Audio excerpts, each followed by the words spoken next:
It's the dictionary. It's the dictionary. It's the dictionary. It's the dictionary. Dictionary. It's the dictionary. It's the dictionary. Didn't see you there, word nerds. Where did you come from? Hello, everybody. I hope you're doing well. I hope you are enjoying the end of the Fs. What will happen after the Fs? My name is Spencer, and this is episode F251. Let us jump right into the words. The first word in this episode is fury. F-U-R-Y, noun from the 14th century. Number 1, intense, disordered, and often destructive rage. Wow, that's rage. You are not keeping that rage in. You are destroying things. You're destructive. Wow. And also disordered and intense. Number 2A, this one would be capitalized, and it is any of the avenging deities in Greek mythology who torment criminals and inflict plagues. Ooh, yes, I have heard of these. I think that they are often called the Furies, which I think we actually did see in the F-U-R-I section. But let's look up. Here we go. Furies, Greek mythology. In Greek mythology, the Furies, also known as Erinyes, are goddesses of vengeance and retribution, often depicted as fearsome, winged women. You know what? They probably have some very good reasons to try to get vengeance and retribution. Just because men can be pretty crappy, and women get the brunt of that crappiness. So yeah, makes sense. They're furious for good reason. There's the three sisters, typically depicted as the three sisters, Alecto, Megara, and Tisiphone.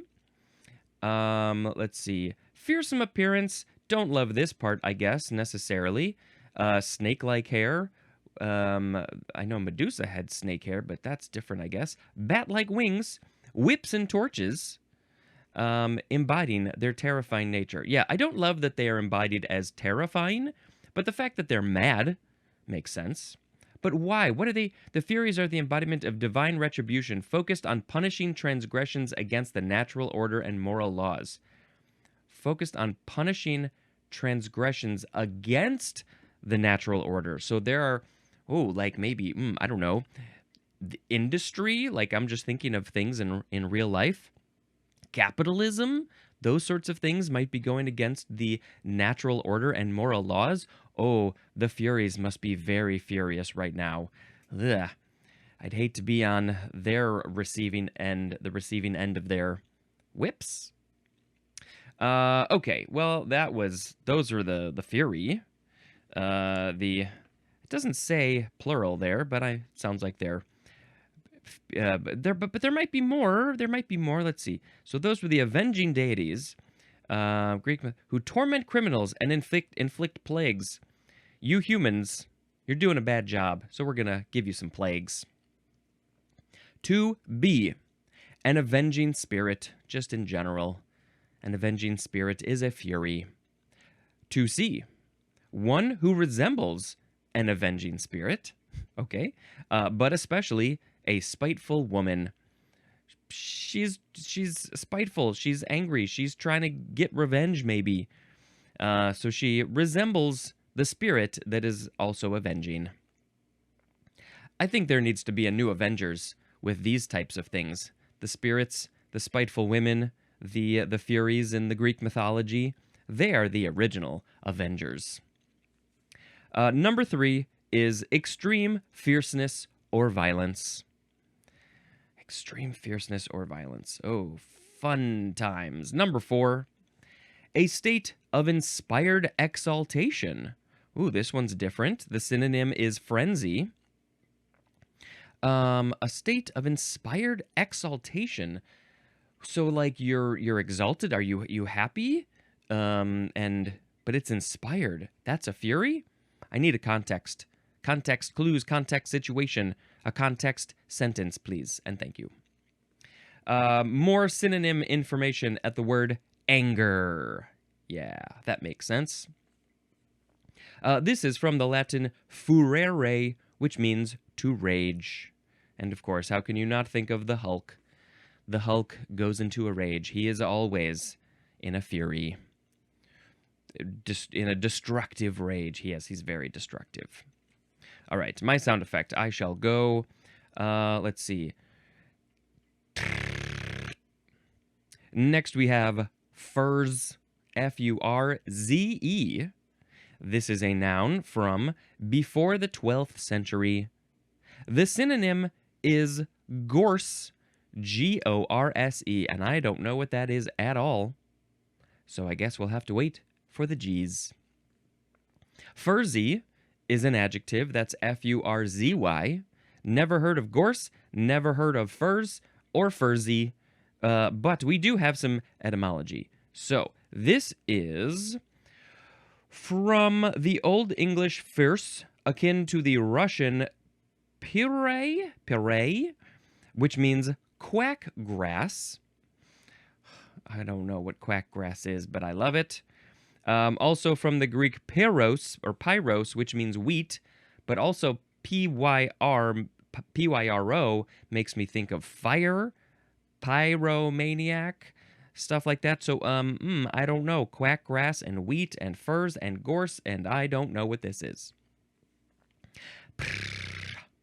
Next is fusarium. Fusarium. F-U-S-A-R-I-U-M. This one is a noun from 1907, fusarium. It is any of a genus, which is also fusarium, of Ascomycetes, how do you say this word? Ascomycetes fungi having curved septate conidia, which includes forms that are important agents of plant disease and others that produce mycotoxins implicated in human and animal disease. Also, a plant disease, as wilt or dry rot, caused by a fusarium. Okay, well, that was a lot of information. Real quick, this is from the Latin fusus, which means spindle, so maybe that has to do with their shape or something. Okay, so it's a fungi, curved septate conidia. No clue what that is other than curved. I understand curved. Let's see. Some of the forms are important agents of plant disease. So they help. They are a proponent. They help some diseases in plants be created. Something. I don't know. Let's see. There are mycotoxins that are implicated in human and animal diseases. All right. Stay away from the fusarium. Stay away from the fusarium. Boop-a-doo. Next is fuscus. It's just fuscus. F-U-S-C-O-U-S. It sort of looks like fuscus. It's like couscous, but it's fuscus, but it's actually fuscus. This is an adjective from 1662. It is any of several colors averaging a brownish gray. This is from the Latin fuscus, and there's more at the word dusk. So let's just look up. So what's confusing is that it says it's any of several colors. There are several colors that are fuscus. They're called fuscus. And they average a brownish gray. So like when you put them all together, they make a brownish gray, I guess. So I looked up fuscus in images. And I am finding a couple of birds. There's at least a couple of birds. One is called the fuscus flycatcher. Not in the dictionary, I guess. Not an important enough animal to be in the dictionary. There's also a fuscus honeyeater, and they both look like they very much have this color. It's really just your standard brownish gray. I would mostly call it gray, but it has a little brown in it. And yes, but then we've got a few other images here that are just like the colors. The gray, mostly gray, a little bit of, ooh, here's one with a whole bunch of, it's a whole color palette, many different kinds of fuscuses, I guess. Some are more brown than others. They go dark to light and everything. Yes, fuscus gray and pale oyster color tone combinations. Yeah, anyway, just wanted to look up, like, what is this color? And then I learned about the birds. Fuscus fly eater and honey eater. I think those were their names. What do you think they eat? What? All right, so that is fuscus. I guess the color of dusk, when the sun is going down. Maybe that's the fuscus color. Now we have the word fuse, F-U-S-E. First form. This one is the verb form from 1592, and we are starting with transitive. Number 1, to reduce to a liquid or plastic state by heat. Fusing something. Well, I think of like fusing things together. When you do that, you probably need to warm them up, heat them up. Maybe if you're trying to fuse plastic to plastic, because that's an easy thing that will melt. That's fuse. You're fusing it. You're reducing this to a liquid or plastic state by heat. You're warming it up, and it becomes more malleable and maybe just fully liquid. One day, I shall be fused and fully liquid. 2, to blend thoroughly by or as if by melting together. Yep. The synonym there is combine. Ooh. The movie that we watched recently together, there is definitely some fusing that is happening in there. Ooh. Blend thoroughly. Now, number 3, to stitch by applying heat and pressure with or without the use of an adhesive. So you might be using glue or tape, but you might not be. But this is about putting heat to things and pressure, sticking them together, and say, now you have been fused. I fused you. You are welcome. You are now fused together forever. I just saw a thing. I was aware of this before, but there are those. Was it the angler fishes or something, that the female is much larger than the male, and the male, basically when they want to mate, they come and they like bite down on the female and they become fused together. There's no heat, there's no pressure exactly. I mean, I guess when they bite them, there's pressure, and they literally become part of the female's body. Their veins, their blood system combine, and the female literally just uses the male for sperm to make more babies, to have the process go on over and over again. They're not using an adhesive in that situation. All right, now we have intransitive number 1A, to become fluid with heat. This is the thing. You are fusing something, and then that thing, intransitively, has become fused. 1B is British, and it is to fail because of the blowing of a fuse. So we're going to talk about the noun fuse soon, but when something fails because the fuse popped, the fuse blew, the fuse got too much power surging through it, and it goes, I can't work anymore, then the British people are saying, the light fused because the fuse broke. Number 2, to become blended or joined by or as if by melting together. For more synonym information, go see the word mix. Mixing things up. Ooh, I'm going to mix things up. I'm going to fuse them together into a soup. So, this word is from the Latin verb fundere, which means to pour or melt. And there's more of the word found. Ooh, well, now I'm thinking about melting chocolate and pouring it into my mouth. I shall fuse the chocolate with me, and I shall be henceforth known as Chocolate Man. I just eat chocolate all the time. The second form of fuse is a noun from 1868. This is an electrical safety device consisting of or including a wire or strip of fusible metal that melts and interrupts the circuit when the current exceeds a particular amperage. Yeah, I don't fully understand how these work. I guess it sort of described it, but when there's too much electrical current, once there's too many amps that this thing can handle that are going through it, then it's like, nope, sorry, I'm not going to do my job no more. Why? Because there is a wire of fusible metal or a strip of fusible metal that melts and interrupts the circuit.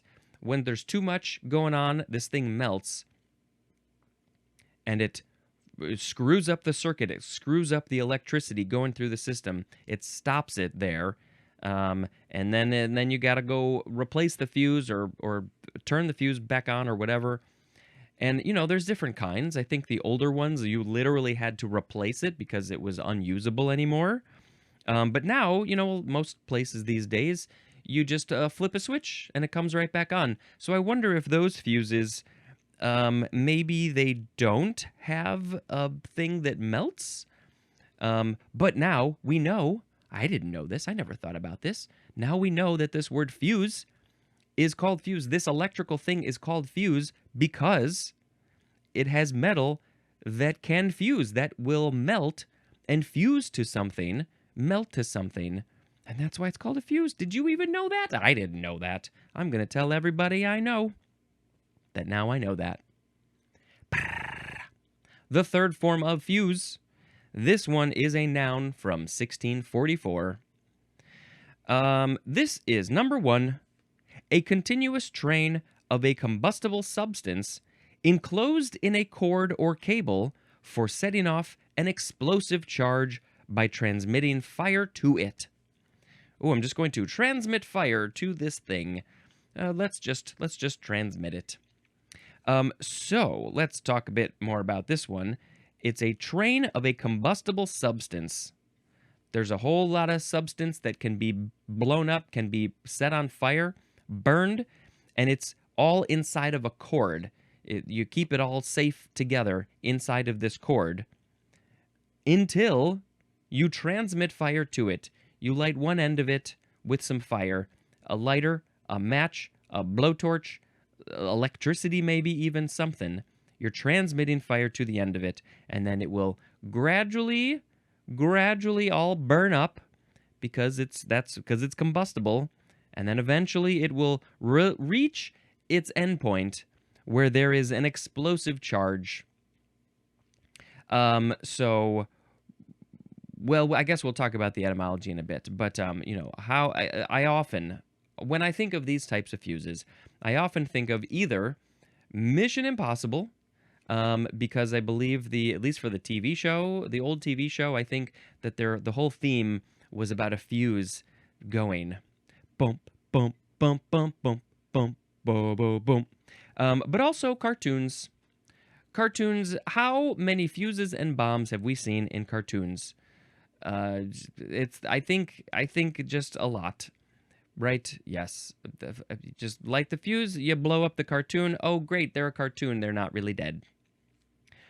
Number 2. This one could also be spelled with a Z instead of an S or a Z.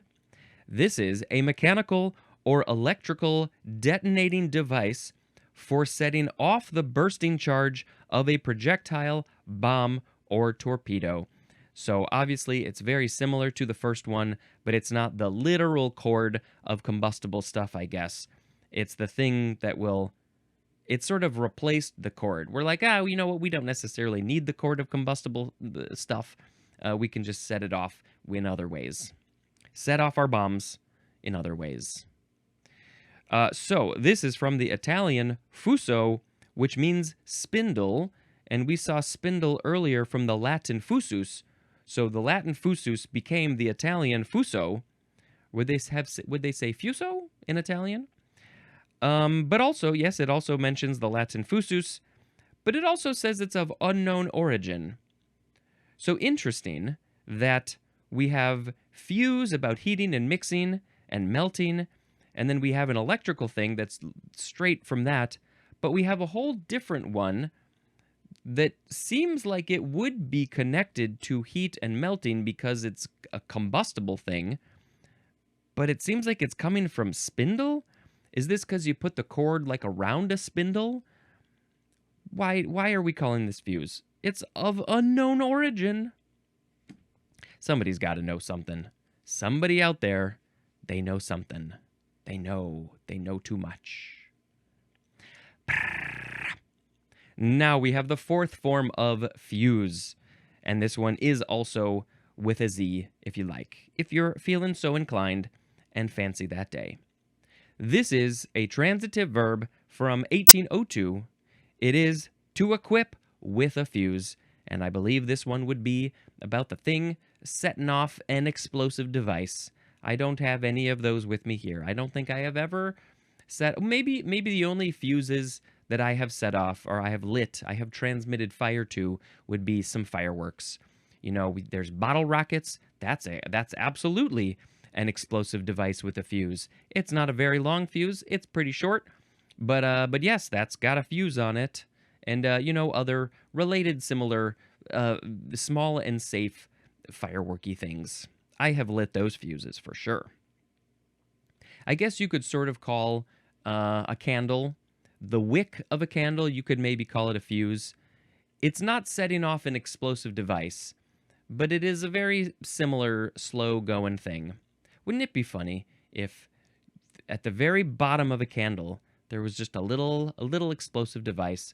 The whole candle, the wax makes the fuse go very, very slowly, and then finally at the very bottom, it's like, I'm done. The candle's all done. Okay, sound effect time. Is that the sound of a fuse? Probably not. We have now fused quartz. 2 words. Noun from 1925. The synonym is quartz glass, and it is called also fused silica, and that's that. Fused quartz. I don't know, I guess it's something that's fused together. Let's look up a picture of fused quartz. That's the song of waiting for me to type. Yeah, I mean, it just looks like quartz that's been stuck together, I guess. I don't know. Is it all the same? Nope, I don't know. All right. Next is fusee.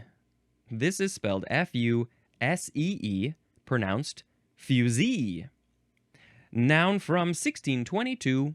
Number 1, a conical, spirally grooved pulley in a timepiece from which a cord or chain unwinds onto a cylinder containing the mainspring and which, by its increasing diameter, compensates for the lessening power of the spring. Woo! All right, well, all of you clockmakers out there listening, checking out this podcast, definitely know what the fusee is, but I need to look up. I need to see this. Well, I'm seeing pictures of rockets for some reason, but also pictures of clock gears. And so this would be the fusee. Okay, so there is... I need to describe this. So on the left side, we have, a spindle. I'm guessing this might be from spindle, which has, I guess, there's a spindle up and down, like a little cylinder, and then there's a large thing around it, which maybe looks like a springy kind of thing, and then there's a cord that's going around that, but also then goes to this conical-shaped piece, which I guess is the fusee, right? Because it said it's a conical, spirally grooved pulley in a timepiece. So yes, there's then this cord or this chain winds around this thing. So it's shaped like a cone, right? Like a pyramid, but it's round. They're all round pieces, but it's like stepped. So like the bottom is a very big gear, and then there's like a smaller, I don't know if it's a gear because I don't see the teeth, but there's a smaller circle above that and a smaller circle above that. It kind of looks like that toddler toy where you stack things by shape or by size, I guess. And it spins, and then the cord from the left side goes around the fusee, and then maybe it goes back again, so it winds up the other way. There's a wound up version and an unwound version. And yes, here's a picture of it in a watch, in a clock. There's obviously lots of different versions of it. So as it winds, the cord goes up the smaller and smaller rings. It gradually winds up, and then I guess when it gets to the top, it goes back the other way. Huh. Okay, so learning pieces in clocks. Did you ever think that you would need to know that information?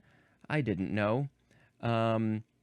Let's see. So it unwinds onto a cylinder, that was the left side, containing the mainspring, and by which its increasing diameter compensates for the lessening power of the spring. I don't know why. What is the point of this?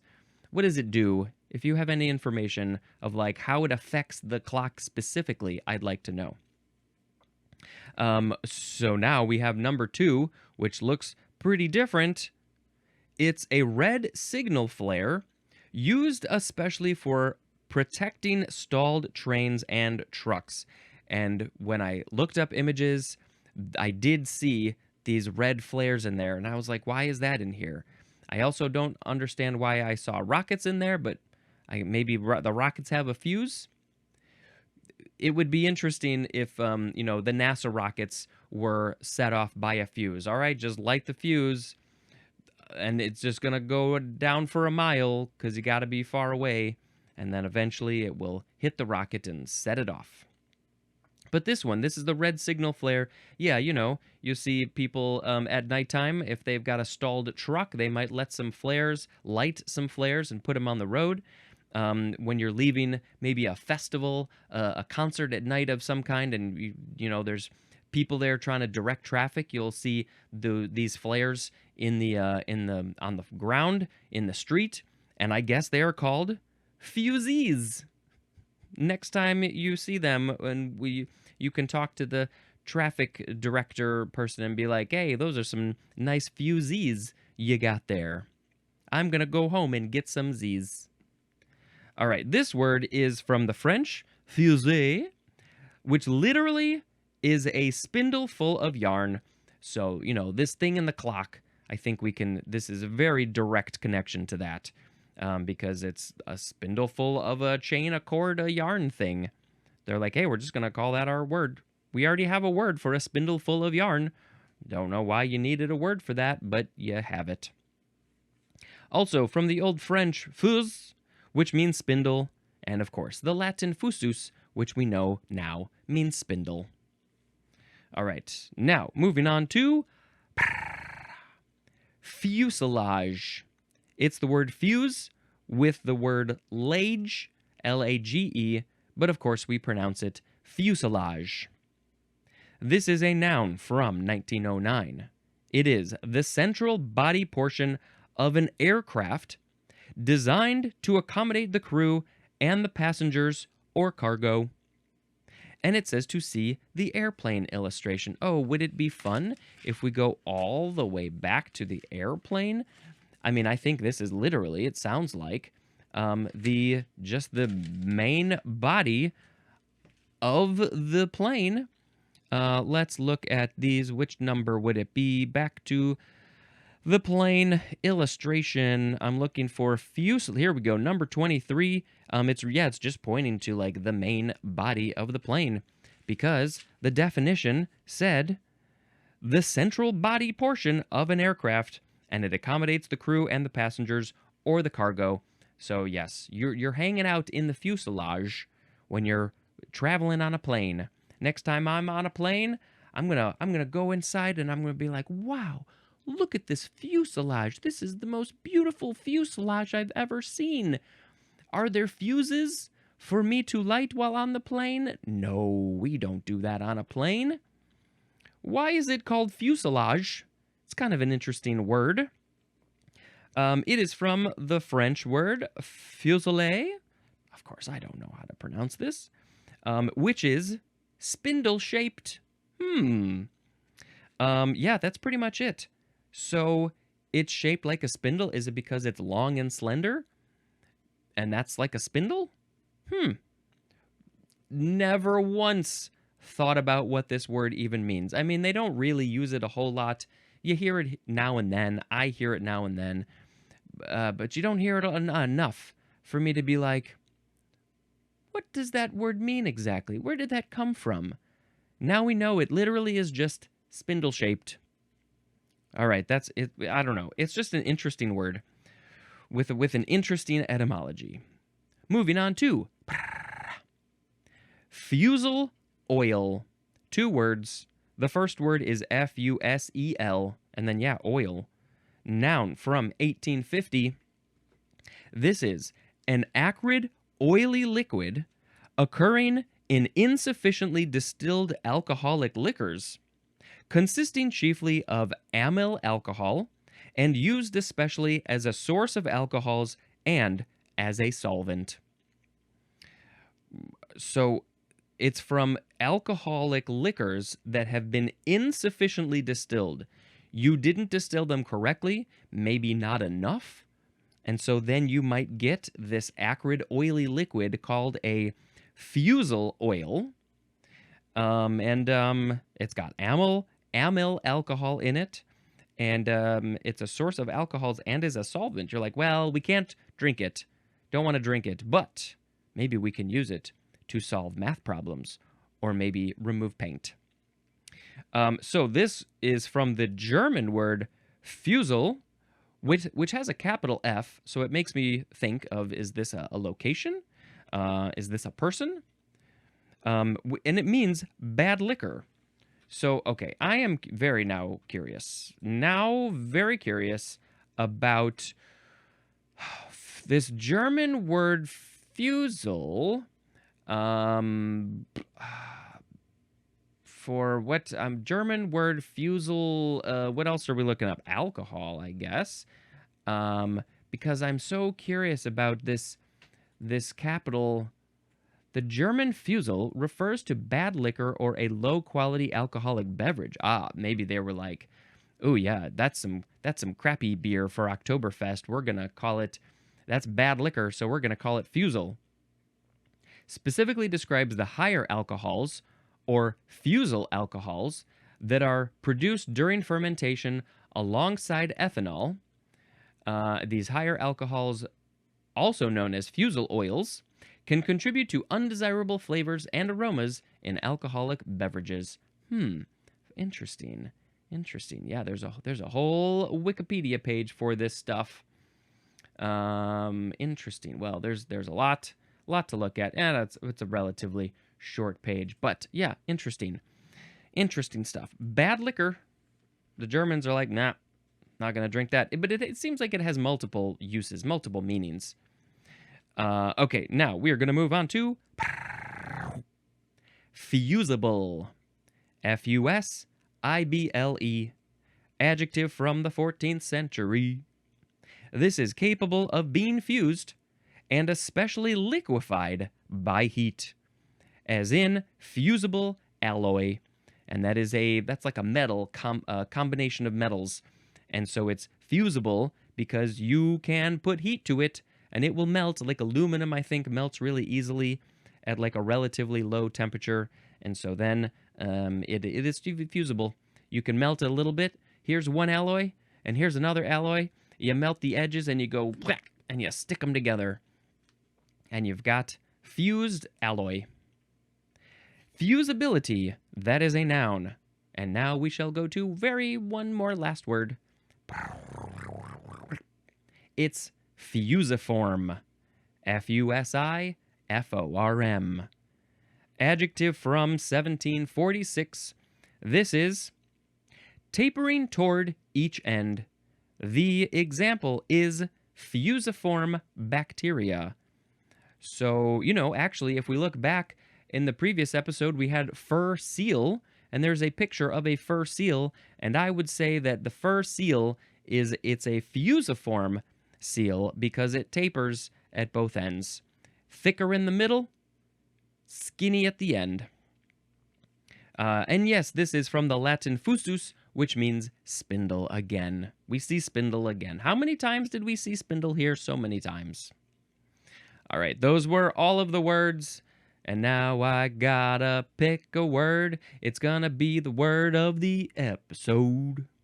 Today we had fury, furs, fusarium, fuscus, fused quartz, fusee, fusilage, fusel oil, fusible, and fusiform. Well, I have to give a little shout out, I think, to the Fury, the Greek mythological ladies, deities. They are deities. Just a little shout out to them for fighting the good fight. But I think I shall pick, let's pick fusilage as the word of the episode. I'm going on a plate? I'm going on a plane. I'm sitting on a chair. I'm hanging out in the fusilage. The fusilage, it's spindle shaped. We're all hanging out in the. I'm watching movies in the fusilage. I'm watching movies in the fusilage. Movies in the fusilage. All right, that was fantastic. I have a new movie to tell you about. We watched one last night. We went to see the movie Weapons. Oh boy, this was a fun movie. I highly recommend it. Go see it in the theater if you can, although by the time this airs in mid-September, it's probably not in theaters anymore, unfortunately. But hopefully you will have seen it in a theater with a crowd, because, movies like this definitely got to be seen that way. And I like the way it was told. It keeps you guessing, kinda. I feel like I was sort of thinking about stuff relatively early on, but yeah, and it's just, I don't even want to say anything. I just don't want to say anything because I like to not hype up things too much or too low. I like to keep things in the middle, and but it's fun. We had a good time watching it. All right, that is the movie Weapons, and this has been episode 251 of the podcast, F251 specifically. 2,000 something in the grand scheme of things. And hey, you know what? I'll see you next time on the dictionary. This has been Spencer dispensing information. Goodbye.